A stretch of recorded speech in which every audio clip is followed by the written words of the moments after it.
கோவக்கா காரக்குழம்பா? வெஜிடபிளா? You don't eat vegetables, huh? டேய் இந்த தக்காளி வெள்ளை ஆகிட்டு வச்சாத.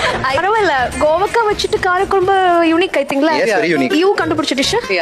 ஓ இன்ட்ரெஸ்டிங். கோவக்காய் வச்சு காரக்குழம்பு கொஞ்சம் புதுசு தான், ஆனால் டேஸ்ட்டு செம்மையாக இருக்கும். இதை செய்யறதுக்கு கடாயில் கொஞ்சமாக எண்ணெய் ஊற்றி கடலைப்பருப்பு, உளுத்தம்பருப்பு, துவரம்பருப்பு, தனியா, மிளகு, ஜீரகம், வரமிளகாய் இதெல்லாம் போட்டு முதல்ல வறுத்துட்டு ஃபைனலாக தேங்காய் சேர்த்து வதக்கிட்டு நல்லா ஆற விட்டு தண்ணி ஊற்றி மழியை அரைச்சி எடுத்துக்கணும்.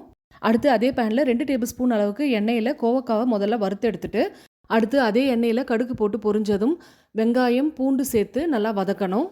வெங்காயம், பூண்டு நல்லா வதங்கினதும் தக்காளி சேர்த்து வதக்கணும். அடுத்து இதில் காரத்துக்கு 1 டேபிள் ஸ்பூன் அளவுக்கு மிளகாய்த்தூள், மஞ்சள் தூள், தேவையான அளவுக்கு உப்பு சேர்த்து 1 நிமிஷத்துக்கு வதக்கிட்டு சின்ன பால் சைஸ் புளியை கரைச்சி சேர்த்துடணும். கூடவே 1 கப் அளவுக்கு தண்ணி ஊற்றி நல்லா கொதிக்க விடணும்.